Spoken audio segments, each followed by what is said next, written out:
2 hefte yeni şu mübarek ayalın üstünde Yasin Şerif'in deslapkı ayalarını inşallah gurrun öder. Qala sallallahu aleyhi ve sellem inne li kulli şeyin kalben ve kalbul Kur'an Yasin ravahu Tirmizi vel Beyhaqi.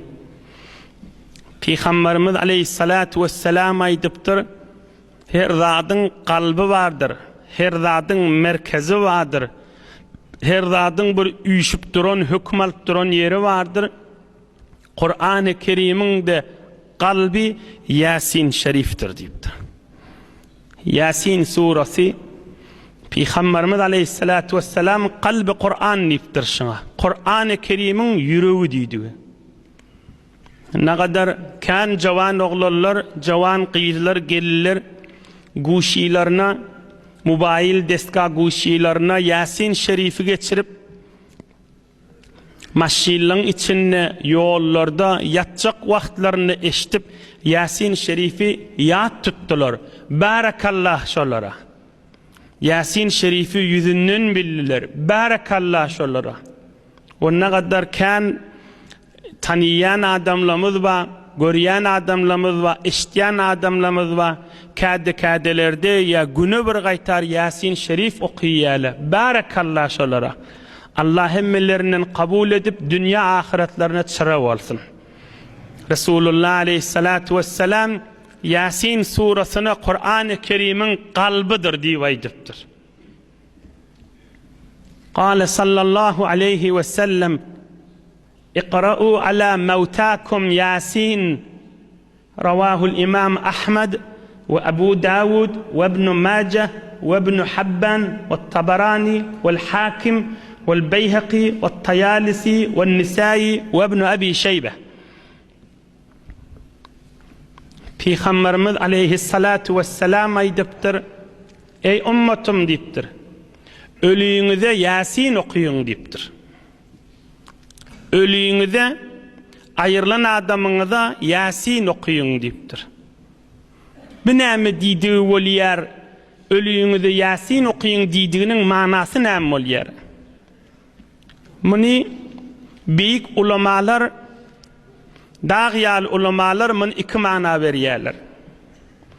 Bir manasy özünün zahir görünüp duran manasy. Bir adam ayrılsa, dünyadan geçse, ölse, şoňa Yasin okuyun diýdigi. قال العلامة البدر الحنفي في الحديث الشريف يدل على أن الميت ينتفع بقراءة القرآن الكريم عنده كذا في عمدة القاري شرح صحيح البخاري. Bir adam dünyadan geçse, şoňa Yasin Şerif okuyup ruhunu bahşetmek diýdigi. Ya Yasin Şerif şoň kabrinin başına ya yuwulypdyr, kefene jaýlanypdyr, öýde ýaty, cenazasy ya okulypdyr ya okulmandyr. Ýanyna Yasin okuyun diýdigi indi bir manasy şu. O bir manasy ölüýüňize Yasin okuyun diýdigi, o bir manasy muny köplerçe ulamalar indika aýtjagymyzyň manasyny aýtýarlar. O näme? Ellezine hadarahumul maut eyl muhtazarin ve aleyhil ekser.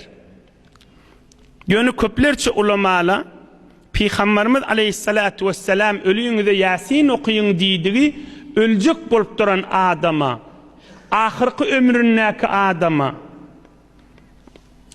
can çıkmak acığına yatan adama Yasin okuyun diýdigi diýerler. Bir adam dünýeden geçip bolup yatan bolsa, ey cemaatler, Resulullah aleyhisselamın buyruğu şoň ýanyna Yasin Şerif okuyun diýer. ليستأنس المحتضر بما فيها بأن اللسان حينئذ ضعيف القوة ولكن القلب أقبل على الله تعالى فيزداد قوة قلبه. Çün ayrılacak bolup duran adam elayaga güýçden gaçygly, dili de güýje we zayıf. Fakat yüreği bahadirçek. O hem sen Yasin okuýsaň yüreğine kuwat bolar. Ola kalbi Kur'an Yasin'e. Sen Yasin okuýsaň ol yatan adamın yüreği kuwat alar dipdir. O hem ruh rahat çıkmagyna sebep bolar, imanyna gaýym bolar dipdir. Ine ayrılacak bolup duran adama da Yasin okuyun diýdigi bolly manasy. Onun için Peygamberimizden rivayet gelýär we ashab-ı kiram da aýtýanmış: "Men qara'aha 'inda meýit huwina aleyh." Rawahul Beyhaqi. Ayrıljak bolup duran adamyň ýanynda Yasin şerif okuýsan, ruhu rahat çykar diýänmişdikler. Kynçylyk bilen çykmaz. Ine bir de ikilenci manasy.